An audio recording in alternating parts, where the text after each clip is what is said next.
So far the Magura is doing really good. I just love the modulation and the power it brought. Oh, that was really something. Woo!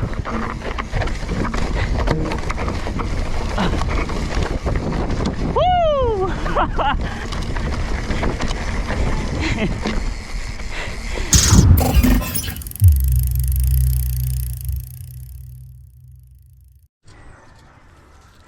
So this is the most scary part sa ruta, which is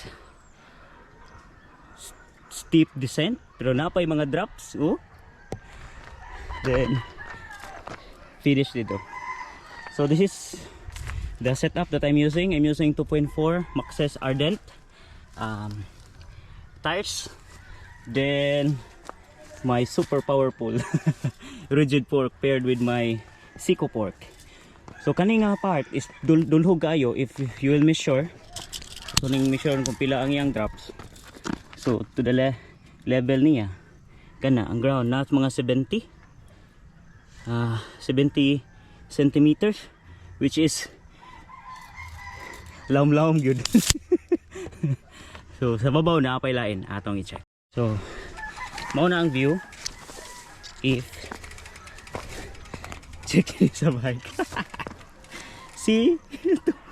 Dulog kayo. Then that's how gnarly this downhill trail is, especially ngayon loose rocks. So kanila akong ipakita ninyo then a little bit of the rock garden. Katilisod na ginitukmod. Oh, napay mga rats oh. Kana. Pertigid lang ma.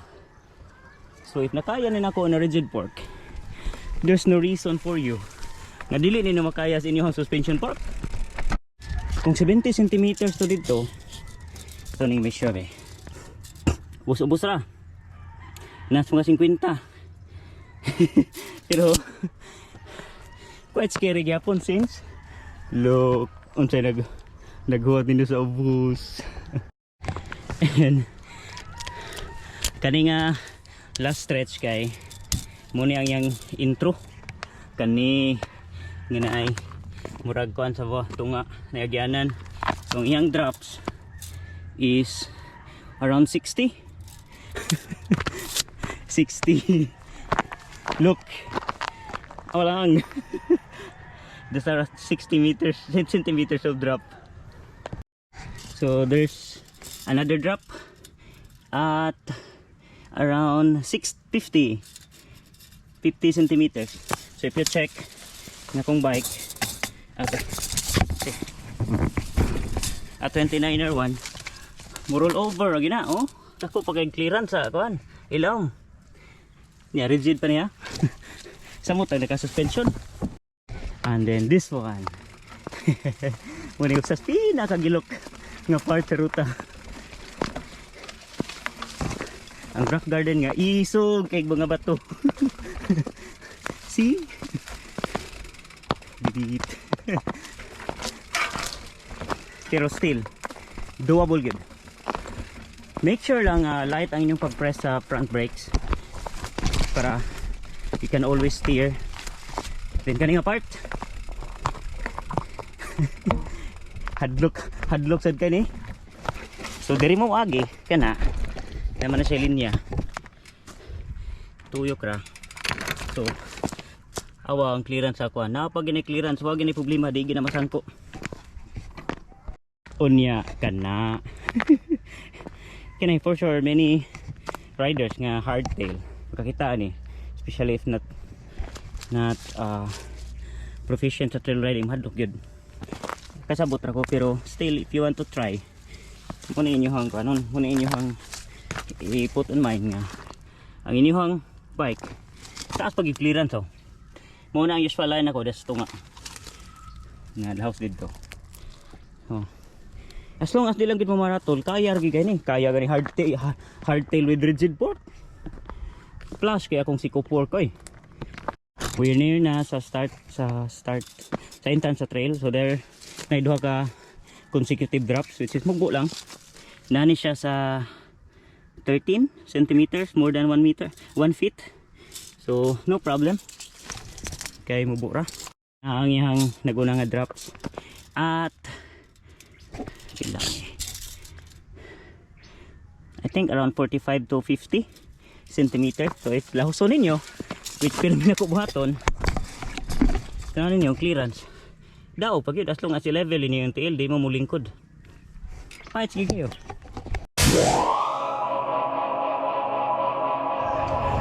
Into the trail. Tingnan tayo itong bakura. Brakes. Hindi na nga itong rigid fork. Woo!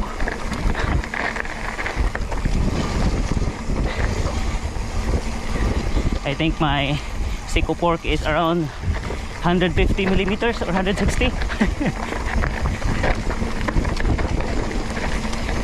Nice ka. Woo!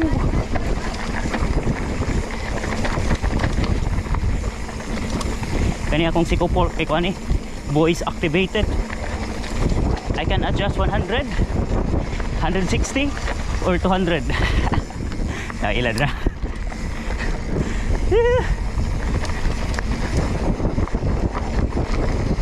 So I will show you what a rigid fork can do on a downhill. Okay, here we go.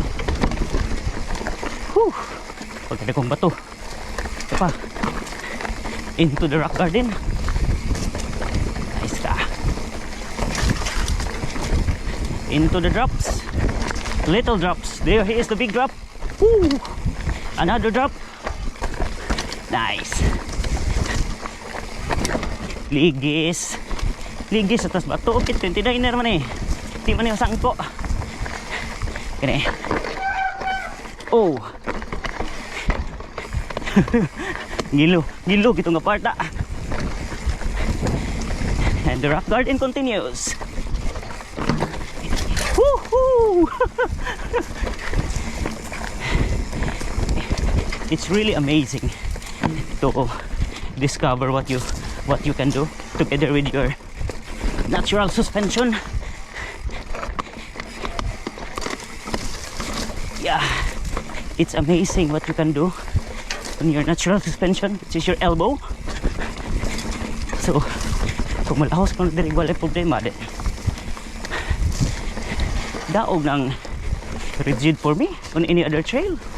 Downhill track to good. Then with so much batu.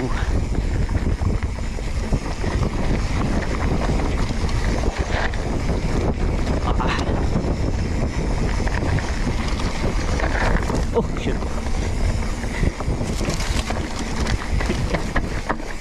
Okay, adjusting the travel of my SikoFork to 160. Nice. No problem with the drops. Awon lang ni ang finale ron, which is super steep. Another drop. Easy breezy.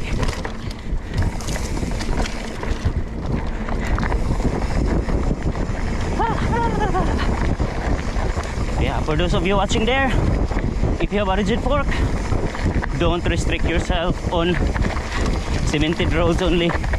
Your rigid fork can do a lot more than that, especially if you'll do the training or practice on how to use your natural suspension, which is your elbow.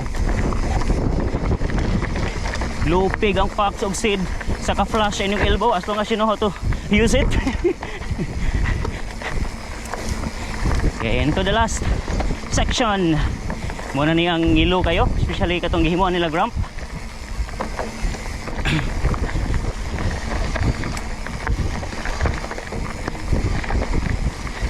So far the Magura is doing really good.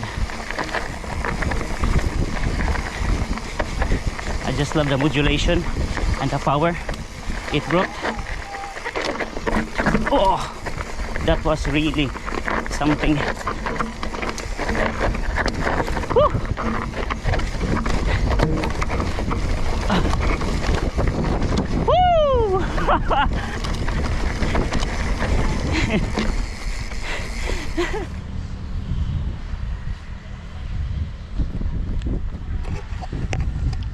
So my downhill test run sa Maghawaii Linaw DH Track is done. So I'm here sa babaw sa Casamira with my bike. So it was a very good run. Medyo ngilo siya since I'm using rigid, pero it's still very doable. And I don't think na makuwangan ko ani nga setup. I think this setup works pretty well for me on any terrain, since nadulhog to na ko lahos-lahos ang Maghawaii Linaw nga DH Track. There's probably not an issue with me on any of the trails that I am riding most of the time, since kadto very technical, very steep, then gilo kay mga bato. So thank you very much for watching, and again, for those more than 1,000 of you supporting my channel, thank you very much from the bottom of my heart. So for those of you who haven't subscribed yet, and if you like my video, please do like and subscribe. Thank you very much. Till next ride on this Rigid Gaming Velum Terreno 29er.